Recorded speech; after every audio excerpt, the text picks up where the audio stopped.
Olá pessoal, nesse vídeo agora nós vamos falar sobre os chamados eixos do processo de ensino-aprendizagem no futebol e no futsal. Então nós vamos falar daqueles dois eixos que norteiam o aprendizado, digamos assim, dessas duas modalidades esportivas. Na verdade, esses dois eixos, eles norteiam aí não só o futebol e o futsal, mas grande parte das nossas modalidades esportivas coletivas, né? Na verdade, existem duas formas de você aprender, podemos dizer assim, a jogar futebol ou futsal.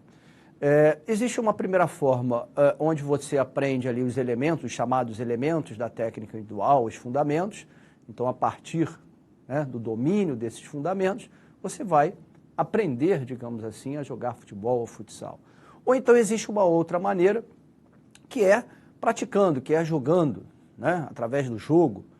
Então a aprendizagem do futebol e do futsal vai se dar através de jogos, mesmo que não seja o jogo em si, mas através de jogos pré-desportivos, jogos adaptados, mini-jogos.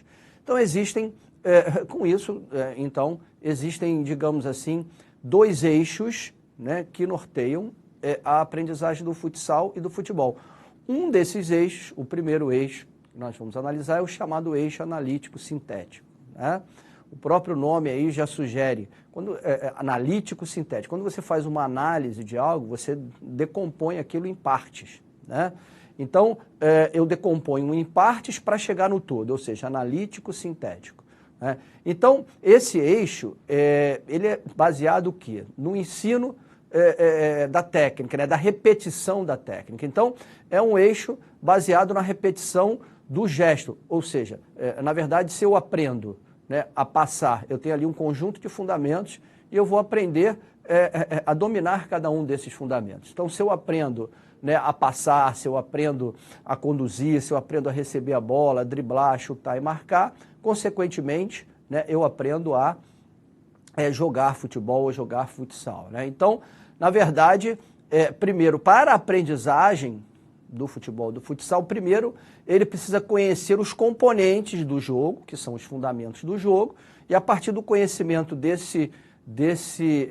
digamos assim, desses componentes técnicos, né, desses elementos da técnica individual, ele vai aprender o jogo em si, né? Então, por exemplo, se eu quero trabalhar uma condução de bola, eu vou fazer, conforme está na figura aí, exercícios que vão ali promover, né, ali 2 a 2, um do lado do outro, fazendo uma condução entre os cones. Então, assim, eu estou trabalhando, né, de forma que o aluno vai dominar primeiro esse fundamento condução, depois, se for o caso, o fundamento chute, né, o fundamento marcação, drible, e a partir do momento em que ele domina todos esses fundamentos, né, ele vai, digamos assim, aprender a jogar futsal ou futebol, né? Na verdade, existe uma preocupação, né, que na hora de você colocar exercícios para levar o aluno a aprender, é que esses exercícios, né, eles sejam regidos por certos princípios metodológicos, né, didáticos metodológicos, né? Existe aquilo que a gente chama uma progressão pedagógica, né? Então, por exemplo, o primeiro exercício ele precisa ser simples. Então, na medida em que você domina aquele exercício mais simples, você passa, né, para exercícios mais complexos e assim por diante, né? Na medida em que você consegue fazer aquele gesto de uma forma mais lenta, você passa para exercícios mais difíceis, onde você tem que fazer de uma forma mais rápida, né? Enfim, e assim por diante. Então, existe uma preocupação com essa progressão pedagógica, né, de exercícios mais fáceis para exercícios mais difíceis. Não adianta eu colocar exercícios mais difíceis na frente, né, de exercícios mais fáceis. O problema é que, um dos principais problemas desse eixo é que muitas vezes o aluno ele se torna ali um exímio executor, digamos assim, de uma técnica, né? Ele executa a técnica com perfeição, porém, dentro de uma situação real do jogo, ele não sabe o momento, né, de utilizar aquela técnica. Por exemplo, se eu recebo uma bola, né, ao receber essa bola, a minha, assim, tomada de decisão correta para uma jogada, né, melhor, seria passar a bola para o companheiro, mas eu vou e chuto, né? Então eu tomei a decisão errada. Eu posso ser um exímio chutador, por exemplo, mas não era a hora de chutar, e sim a hora de passar, né? Então não adianta eu dominar, né, a técnica, né, e não saber como utilizar essa técnica em determinados momentos do jogo, né? Então isso é o que caracteriza esse eixo chamado eixo analítico sintético. O outro eixo do processo ensino-aprendizagem, do futebol e do futsal, é o chamado eixo global funcional, né? Esse eixo, diferentemente do analítico sintético, né, a ideia principal é fazer com que o aluno, o jovem aprendiz, possa resolver problemas que aparecem do jogo dentro de situações reais de jogo, ou seja, é o jogar, né? Então eu não aprendo o jogo, né, de forma fragmentada. Eu aprendo, né, o jogo jogando através de jogos reduzidos, de mini-jogos, né? Isso permite, na verdade, que eu trabalhe não só a parte técnica, mas a parte tática, né? A parte tática é aquela que diz respeito à tomada de decisões. Então, na medida em que você joga, você trabalha, está trabalhando a parte tática além da parte técnica. É lógico que você pode executar a técnica de uma forma não muito perfeita, mas principalmente no momento de iniciação, né?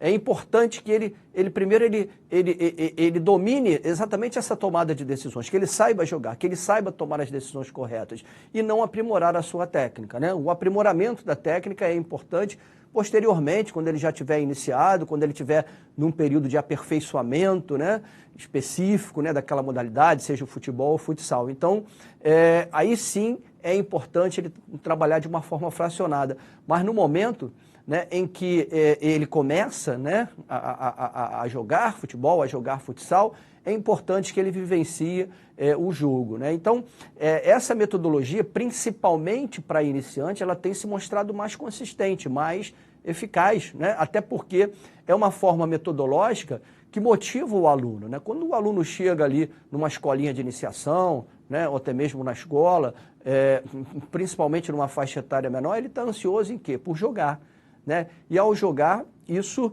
faz com que ele se motive e, consequentemente, a aprendizagem fica facilitada. Então, não é importante, nesse momento inicial, ele aprimorar o seu gesto técnico. Esse gesto técnico deve ser aprimorado, né, depois. Então, o importante nesse momento, então, se naquele outro, né, no eixo analítico sintético, nós tínhamos uma série, digamos assim, de exercícios, nesse nós vamos ter uma série de jogos, né? E aí, obviamente, existem diferentes formas de jogar. Você pode jogar de uma forma adaptada, né? Você pode jogar um mini-jogo em campos, né, de dimensão reduzida. Você pode até jogar o jogo em si, né? Apesar do jogo em si muitas vezes promover uma exclusão daqueles que são menos aptos, mas digamos assim, é um eixo de aprendizagem, que é o chamado eixo global funcional.